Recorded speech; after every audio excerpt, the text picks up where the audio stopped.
All right, so Trump actually broke his silence on Luigi Mangione. He was asked a direct question about it, and I was kind of curious what the big man had to say, because normally, look, if you give him credit for anything, he truly is a clever, crafty politician. Like, this guy, he truly is like all instinct, and he really has a knack for tapping into a crowd, right? Like, that's the best thing you could say about him. And so I was like, I wonder what homie's going to say, because this is an interesting one, right? Like, and normally he's a crowd surfer too. So like, if he sees something going in a certain direction, he'll try to jump in front of the parade in a sense. And I was like, how's he going to walk this line? Well, we have our answer. Watch, here we go. What do you make of the reaction I think around the suspected shooter? Does that tell you anything about how people I think it's a healthcare? terrible thing. I think it's really terrible that some people seem to admire him, like him. And I was happy to see that it wasn't specific to this gentleman that was killed. It's just an overall sickness as opposed to a specific sickness. I was happy to see it wasn't specific to this man that was killed. It's just an overall sickness. Is that him? Is that him acknowledging it's about the entire industry of health insurance, for-profit health insurance? So he's saying it wasn't like hatred for this particular guy. It was like this guy as a symbol of an industry that's like exploitative. Is that what he's saying? I don't know. It's kind of hard to tell because the thing he said after was weird. Sickness as opposed to a specific sickness. That was a terrible thing. As opposed to a specific sickness? Only Trump. Only Trump. He says, you're like, that kind of makes sense, but also doesn't at all. This gentleman that was killed. It's just an overall sickness as opposed to a specific sickness. That was a terrible thing. It was cold-blooded, just a cold-blooded, horrible killing. And how people can like this guy is, that's a sickness, actually. That's really very bad. Says the guy who's snuggling up with Benjamin Netanyahu, who is currently in the midst of executing a complete genocide, Holocaust, annihilation campaign of all the Palestinians in Gaza. This is a real sickness. It's a real sickness to look at Luigi Mangione and say, okay, all right, I understand. Anyway, I got to go meet with Benjamin Netanyahu. I mean, come on, man. This is crazy. This is crazy. Like, first of all, you were a president, so you're a war criminal, right? Second of all, you're going to do more war crimes as soon as you get back in office.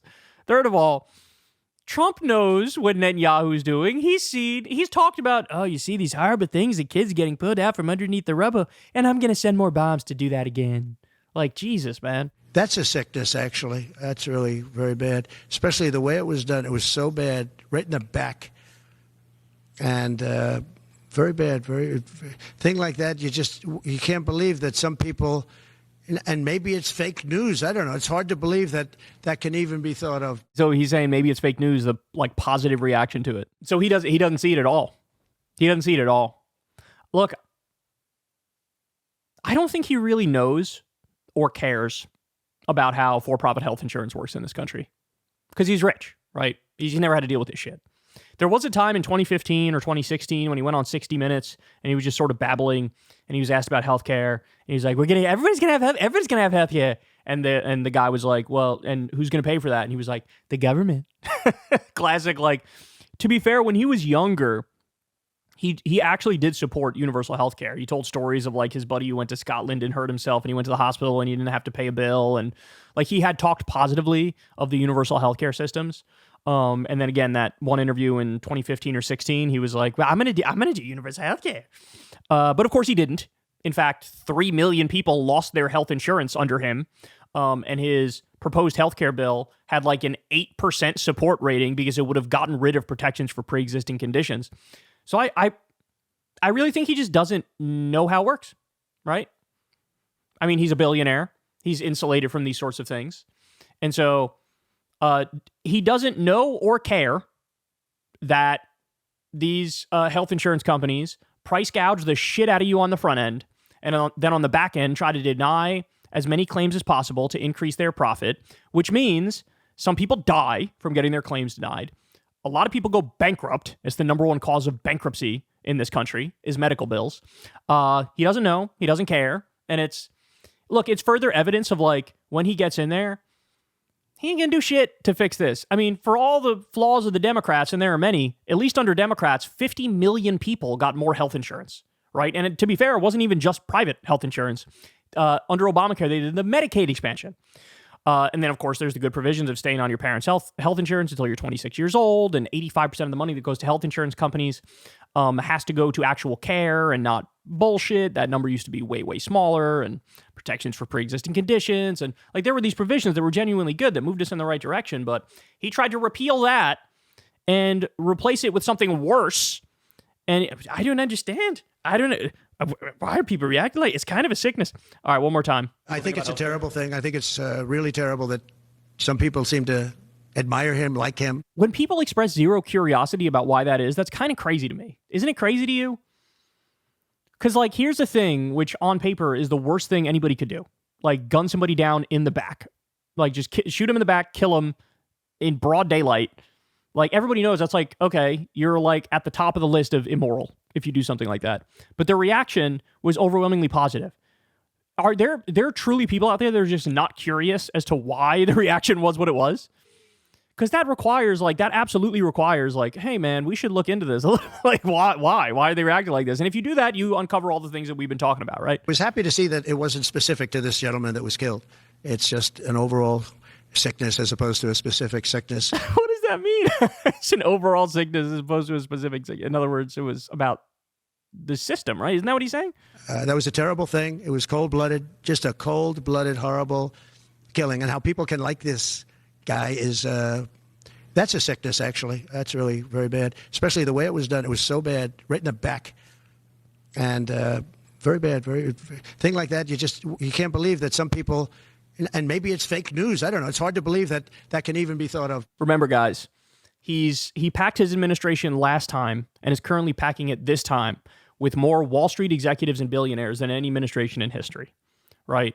His whole role in society was, I'm the big boss man, right? I'm the billionaire big boss man. So, like, in his mind, he has on a pedestal this notion of an executive, a CEO, an owner, a boss. He thinks of them in glowing terms, right? And in his mind, it's like, hey, this is a meritocracy. We worked our way to the top. We're the smartest. We are the hardest working. And that's why we're here. And everybody envies us and looks up to us and says, you know, they really made it through grit, right? And it's like, this sort of bursts that worldview. Because it's like, actually, people don't think of you like that. First of all, 60% of billionaires come from extreme wealth and privilege, right? As Trump himself did. So it's not really a meritocracy thing. And there are some businesses that are just by their very nature incredibly exploitative and really shouldn't exist, right?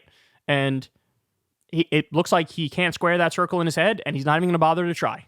Not even going to bother to try, right? So anyway, he was actually, normally he's shockingly decent at, like, finding a lane, finding an argument with big cultural moments like this, but this one, he can't do it.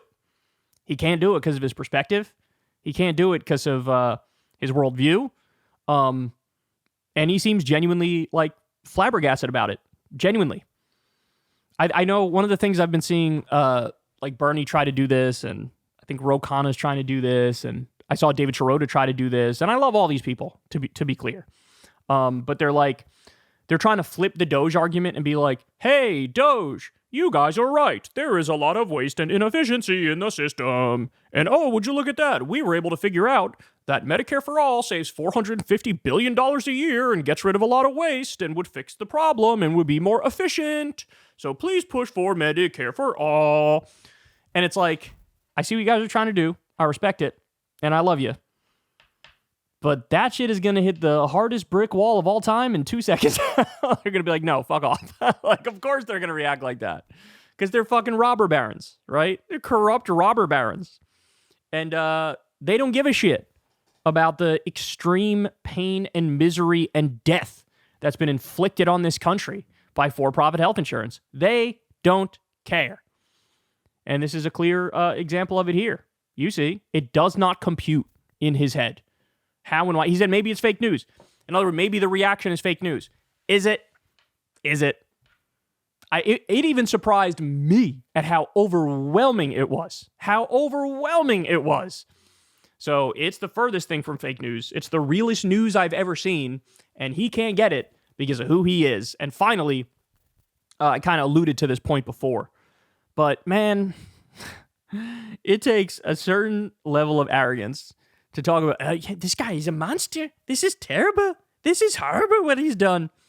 For a guy with his fucking record on foreign policy and death and destruction. This is a guy who increased drone strikes 432%. This is a guy who had an increase of 330% of civilian deaths in Afghanistan while he was president. This is a guy whose first military raid as president killed a young American girl.